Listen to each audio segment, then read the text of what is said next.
साहेब। बच्चों एकाग्रस्त होकर बैठो। पिछली वीडियो में आपको जीरो बताया था कि जीरो से जन्म स्टार्ट होता है, वो क्या होता है।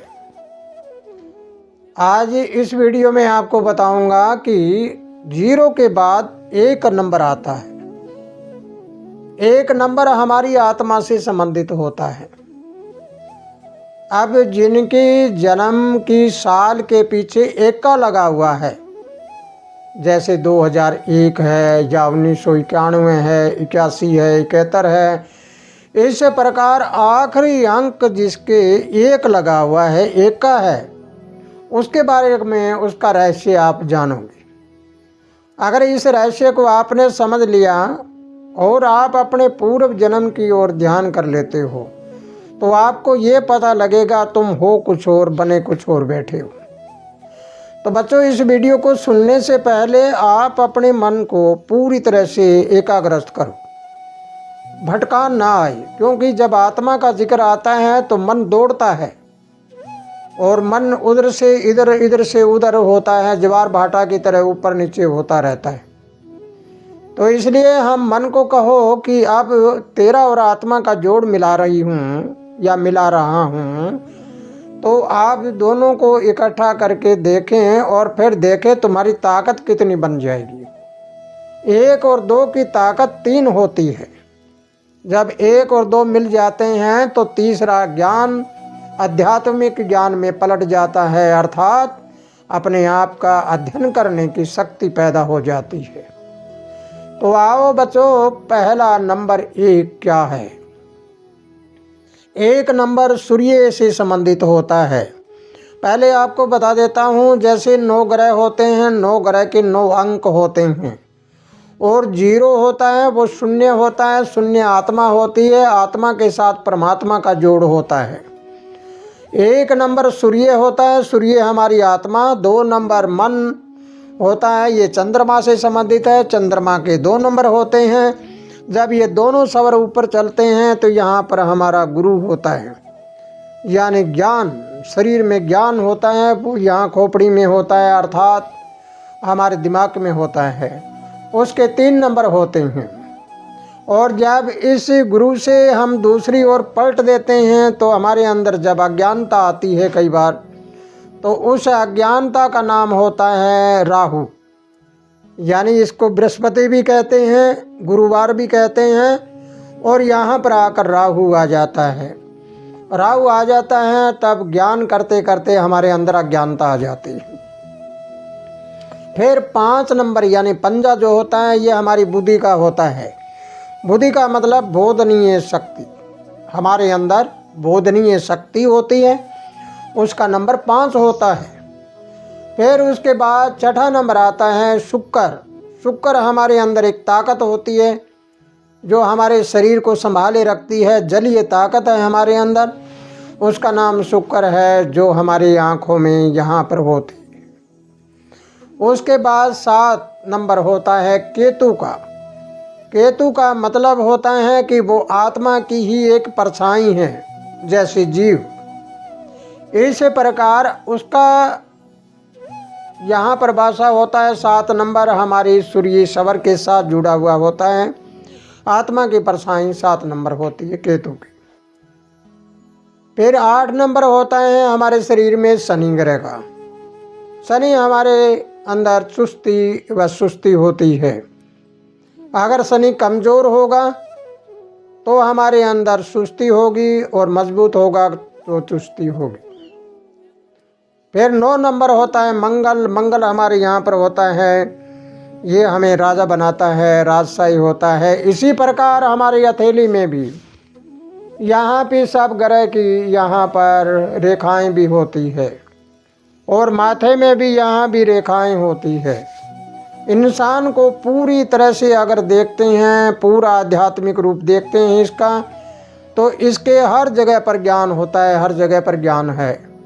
हमें कहीं किताबों में नहीं भटकना, हमें सिर्फ विज्ञान की ओर चलना है। हमें अपने शरीर को देखकर विज्ञान बनानी है। तो बच्चों जिक्र कर रहे थे हमें 1 नंबर का। जब 1 नंबर वाले जो लोग होते हैं वो पिछले जन्म में प्रशासनिक अधिकारी थे या आध्यात्मिक ज्ञानी थे, विद्वान थे। उस विद्वानता की ओर वो चलते रहे और नई नई खोज करते रही हैं। उन खोज में हमेशा उनका एक ही लगन रहती है कि मैं इस चीज़ को देखूं, मैं इसको देखूं, मैं इसको देखूं। हर चीज़ को देखकर अपनी क्षमता को वो बढ़ाता रहता है। इस प्रकार के एक नंबर वाले हमेशा अपनी नई नई कोई खोज करते रहते हैं, लेकिन कई बार आत्मा के साथ जुड़ी हुई अज्ञानता होती है, जैसे गुरु के साथ अज्ञानता जुड़ी हुई होती है। कई बार वो संसार की बातों में आकर अपने मन को विचलित कर देते हैं। इसका मतलब हुआ कि पूर्व जन्म में उन्होंने कुछ न कुछ थोड़ी बहुत कोई उनमें हरकत हुई है, यानी कोई ऐसा कर्म हुआ जिसके कर्म के कारण वो ऊपर नीचे होता है। लेकिन इस बात को भी याद रखें कि जब प्रकृति किसी का साथ देती है, प्रकृति किसी को बड़ा बनाना चाहती है, आत्मज्ञानी बनाना चाहती है, अध्यात्म ज्ञानी बनाना चाहती है, तो उसके ऊपर वो दबाव देकर जरूर देखेगी। क्योंकि जब तक इंसान को पूरा दबाव देकर ना देखा जाए तब तक पता नहीं लगता कि इसका हकीकत रूप क्या है। हकीकत रूप को जानने के लिए उसके ऊपर पूरी तरह से देखना पड़ता है कि इसको कितनी क्षमता रखता है, कितनी क्षमता है और ये क्या क्या कर सकता है।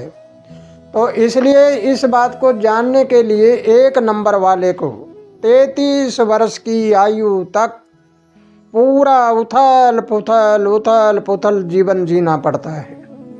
जब 33 वर्ष की उम्र हो जाती है तो इसका रहस्य आपको समझना है। 33 वर्ष की उम्र होने के बाद यानी 2 बार वो 3 रास्ते पर, यानी गुरु के साथ जुड़कर, अज्ञानता के साथ जुड़कर, पूरी आध्यात्मिक बातों के ऊपर ध्यान देकर वो आगे बढ़ने की कोशिश करेगा। तो 33 वर्ष पूरे होने के बाद जब 34वां साल लगेगा तब उसके पट एकदम से खुलना शुरू हो जाएंगे। लेकिन ये इस जन्म में समझना है कि आप थोड़ा सा दुख पाने के बाद हिम्मत डाल दो तो फिर अगले जन्म में भी ऐसा ही होएगा। इस प्रकार एक नंबर वाले को समझना है कि एक नंबर वाले सतगुरु के साथ हमेशा जुड़े रहते हैं, पहले भी जुड़े हुए थे, आज भी जुड़े हुए हैं। इनमें नेतागिरी की, इनमें प्रशासनिक अधिकारी की, इनमें लोगों को अपने ज्ञान के द्वारा एकता कराने की बहुत बड़ी ताकत होती है। वो सब लोगों को चाहते हैं कि बहुत सारे लोग इकट्ठे हों और हमारे ज्ञान से ज्ञान प्राप्त करके और भाईचारा बढ़े और सब लोग एक जगह इकट्ठे रहें और शांति बनी रहे, ऐसा उनकी सोच होती है। एक नंबर वाले का चाहे गरीब घर में जन्म हो, चाहे वो अपने आप को ये सोचता होगा कि मैं ऐसा आई हूँ, सोचता होगा कि मेरा परिवार रिश्तेदार सब मेरे खिलाफ होंगे, पूरी दुनिया चाहे खिलाफ हो जाओ, एक नंबर वाला कभी हारेगा नहीं। लेकिन ये सोच उसकी अपनी होनी चाहिए। उसको ये सोचना होगा कि तेरे अंदर आत्म बल और अध्यात्म बल और मनोबल तीनों ताकतें इकट्ठी है। क्योंकि जब सतगुरु की रहमत होती है तो सब कुछ उसके ऊपर रहमत बनी हुई होती है। तो इसलिए बच्चों, अगर एक नंबर वाले कोई हैं तो वो समझ लेना है, क्योंकि ये हमारा आश्रम प्रथम गुरु गद्दी है। यहाँ किसी की अधीनता नहीं, दुनिया में मैं किसी के अधीन नहीं हूँ, सिर्फ एक के अधीन हूँ, प्रकृति के। प्रकृति ने जो कुछ दिया है उनका कोटि कोटि बार धन्यवाद करता हूँ कि दुनिया का सबसे बड़ा ज्ञान, सबसे बड़ी वस्तु मुझे दी है, सबसे बड़ा धनवान बनाया है। तो इसलिए मेरे साथ रहने वाले वो कौन हो सकते हैं? एक नंबर वाला हमेशा साथ रहेगा। इसलिए अगर आपका एक नंबर है तो आप परमात्मा की भक्ति करिए। अगर आपका गुरु नहीं है कोई तो सीधा कनेक्शन प्रकृति से रखिए और आपको प्रकृति अपने आप ज्ञान देना शुरू कर देगी। तो इसी के साथ बच्चों, अगर ये वीडियो आपको समझ आई है तो ज़्यादा से ज़्यादा शेयर करिए, लाइक करिए और अपने विचारधारा को कमेंट बॉक्स में लिखिए। अगर अभी तक सब्सक्राइब नहीं किया है तो सब्सक्राइब भी करिए। खुशहाल रहो, आनंद करते रहो। सत साहिब।